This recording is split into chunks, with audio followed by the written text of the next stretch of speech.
Hello friends. ஒரு friend வந்து DMK எப்படி 70 ப்ளஸ் சீட்ஸுக்கு மேலே வந்தது, அவங்களுக்கு பிரைப்ஸு, ஸ்கேம், ட்ரக் மாஃபியா, அதுக்கப்புறம் வாரிசு அரசியல், அதுக்கப்புறம் லா அண்ட் ஆர்டர் இஷ்யூ, இவ்வளோ நெகட்டிவ்ஸ் இது இருந்தும் எப்படி டிஎம்கேனால 70 ப்ளஸ் சீட்ஸுக்கு மேலே வர முடிஞ்சுது, அதை பற்றி அனலைஸ் பண்ணி வீடியோ போடுங்க சார்னு கமெண்ட்லாம் பண்ணியிருந்தாரு. ஸோ அதுக்காண்ட இந்த சின்ன பதிவு. நான் வந்து பொலிட்டிக்கல் ஸ்ட்ராட்டஜிஸ்ட் கிடையாது, அனலிஸ்ட் கிடையாது. நான் பாலிடிக்ஸை 25 ப்ளஸ் இயர்ஸ் மேலே கீனாக கவனிச்சுட்டு வரேன். அனலைஸ் பண்ணி I analyse on my own terms. Based on that I'm giving this video.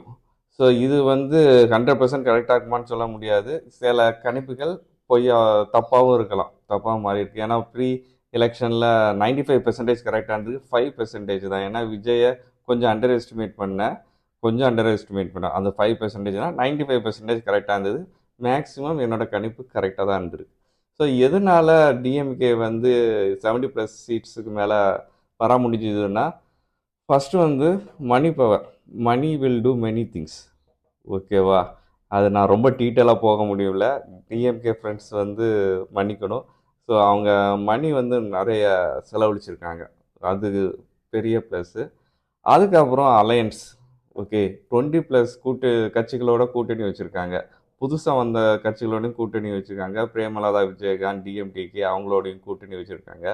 ஏன்னா கூட்டணி கட்சிகளோட வாக்கு சதவீதம் வந்து அவங்களுக்கு பெரிய ப்ளஸ்ஸாக இருந்துச்சு. ஏன்னா 17 தொகுதிக்கு மேலே வெறும் 2000 டு 2500 ஓட்டு வித்தியாசத்தில் தான் டிஎம்கே வந்து ஜெயிச்சிருக்காங்க, டிவிகே வேட்பாளரை விட.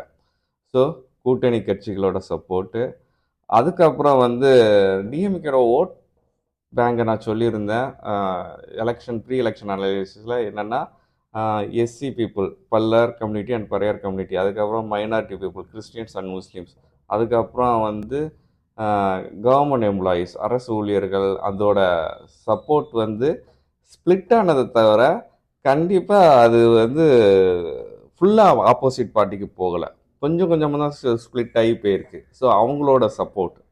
அதுக்கப்புறம் வந்து சபரீசன் அவரோட master plan behind the screen வந்து அவர் நல்லா ஒர்க் பண்ணியிருக்காரு. 2021 ஒர்க் பண்ணதும் அவர் தான். அந்த ஸ்டாலினோட லுக்கை மாற்றினதுலேருந்து, அதுக்கப்புறம் எலெக்ஷன் ஸ்ட்ராட்டஜிஸ்ட் அனலைஸ் பண்ணி இந்த வேட்பாளர் தேர்வு செஞ்சதுலேருந்து அவரோட பங்கு மிகப்பெரிய அதிகமாக இருந்துச்சு. ஸோ இந்த சின்ன சின்ன காரணங்களால் தான் டிஎம்கே வந்து 70 ப்ளஸ் சீட்ஸுக்கு மேலே வாங்க முடியுது. ஓகேவா? இது மாதிரில வேறு மாதிரில வீடியோ போடணுன்னா கமெண்ட் பண்ணுங்கள், நான் பண்ணுறேன். தேங்க்யூ.